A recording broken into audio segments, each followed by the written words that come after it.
Good day, my name is Danielle Villaseñor from BSN 1B. For this video, I'll be assessing the patient's abdomen. For the preparation, you're going to have to ask your client to urinate since an empty bladder makes the assessment more comfortable for them. You're also going to have to assemble the equipment and supplies needed for this procedure, such as the examining light, the tape measure, the skin marking pen, and stethoscope. Next, you're going to have to provide for client privacy. Also, you're going to inquire about the following. You're going to have to ask your client regarding any incidents of abdominal pain, its location, onset, sequence, its quality, its frequency, some associated symptoms along with the pain, or the incidence of constipation or diarrhea. You're going to have to ask them any change in appetite. Are there any specific signs and symptoms? And then you're going to have to assess your client to a supine position with the arms placed comfortably on their side.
Good evening po ma'am, my name is Danielle Villaseñor. I'll be your student nurse from NASC. So first po ma'am, may I know your name please?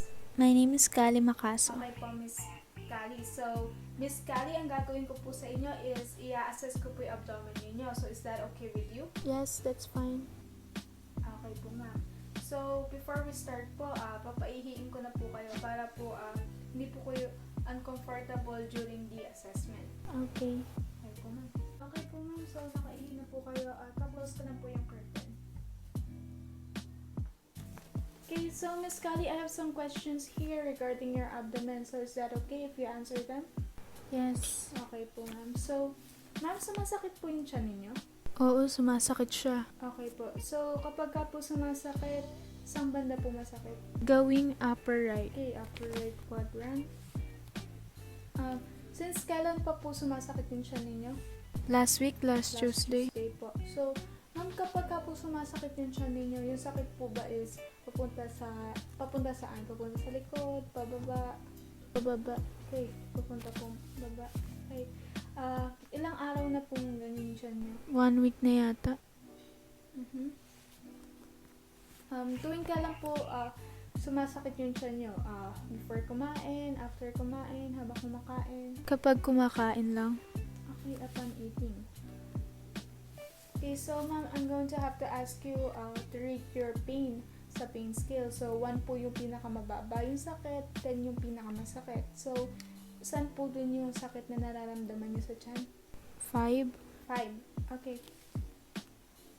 Okay, so, aside from pagsakit po ng tiyan, do you have other symptoms? Did you experience other symptoms po? Medyo natutuwal ako sa pagkain. Okay. Okay. Have you experienced having diarrhea po regarding po dun sa pagsakit ng tiyan ninyo? Hindi naman. Okay. Okay, so kamusta naman po yung pagkain ninyo? May gana po ba kayong pagkain? Yung appetite niyo po? Medyo nakakawalang gana kumain kasi sumasakit eh. Kasi sumasakit. Okay. So, noted. Okay po ma'am. So, I'm going to have to start na po sa inspection. Okay po Miss Kali, I'm going to have to assist you na po into position. Sa prime position, higa lang po kayo. Yan, taas lang po natin. Relax lang po kayo, taas lang po natin. Yan, expose natin siya. For the implementation, inspect the abdomen for skin integrity. Now, to have to check for your skin integrity.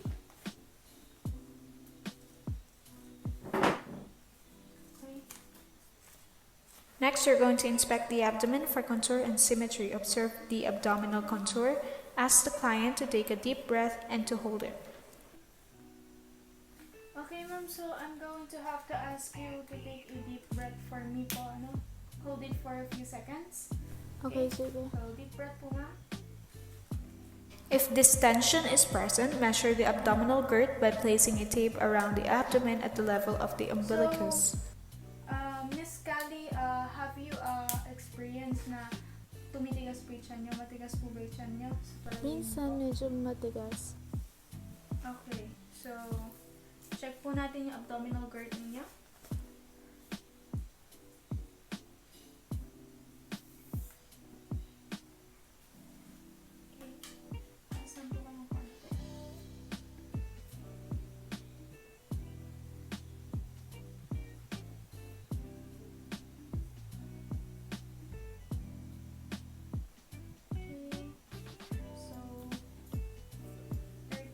Po, ma'am. Normal po yun. Next, you're going to observe the abdominal movements associated with respiration, peristalsis, and aortic pulsations. Okay naman po.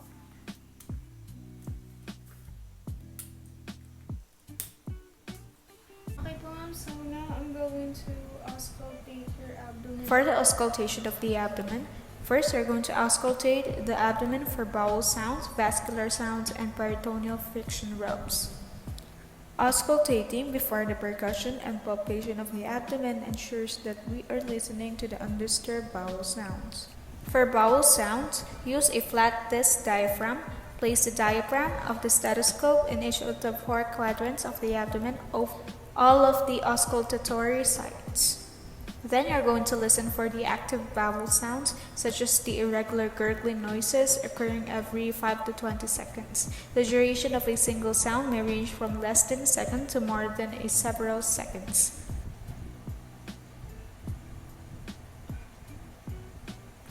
Okay.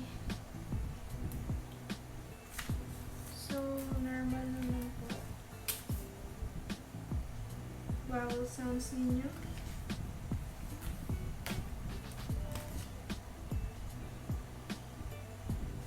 For the vascular sound, use the bell of the stethoscope over the aorta, renal arteries, iliac arteries, and femoral arteries. Then you're going to listen for the brutes. They should be absent.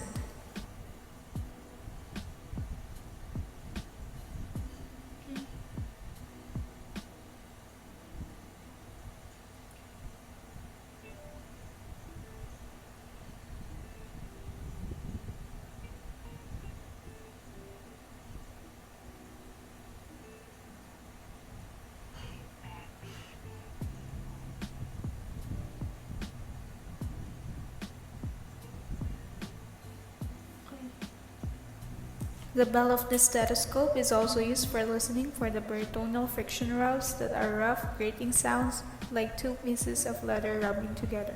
They should be absent.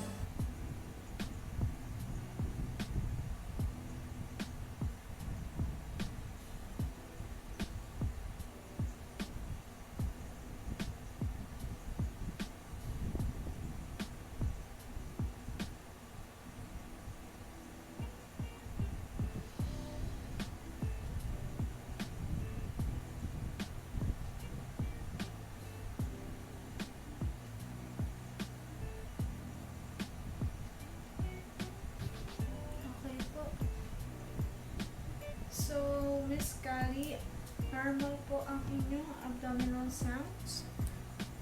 Okay, so, For the percussion of the abdomen, percuss several areas in each of the 4 quadrants to determine the presence of tympany or gas in the stomach and intestine, and dullness, such as the increased absence or flatness of resonance over the solid masses or fluid.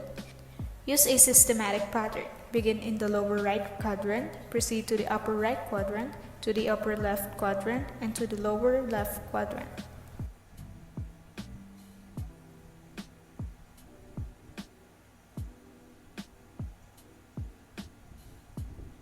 Okay po na.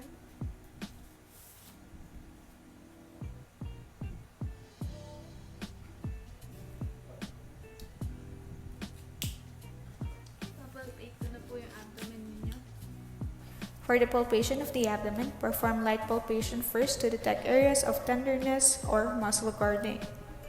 Systematically explore all the 4 quadrants, ensuring that the client's position is appropriate for the relaxation of the abdominal muscles, and warm the hands. This is in order to contraction of the abdominal muscles due to cold hands. For the light palpation, hold the palm of your hand slightly above the client's abdomen and with your fingers parallel to the abdomen. Depress the abdominal wall lightly, about 1 cm or to depth of the subcutaneous tissue with the pads of your fingers. Then, move the finger pads in a circular motion. Note the areas of tenderness or superficial pain, masses, and muscle guarding. For the palpation of the bladder, palpate the area above the pubic symphysis if the client's history indicates a possible urinary retention.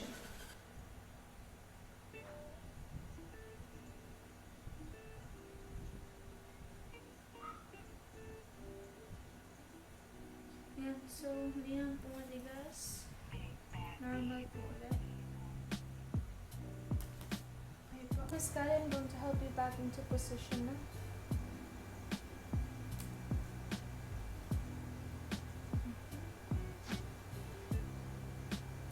Okay, so Miss Kali, that's the end of the assessment. Do you feel comfortable in that position po? Okay lang Yes, po I kayo? feel fine. Okay po. So, do you have any questions for me po, ma'am? Wala naman. Okay po. So, yun naman po. Good night po. Thank you.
For the documentation, you're going to have to document your findings in the client's record using forms and checklists, and this should be supplemented with narrative notes when applicable.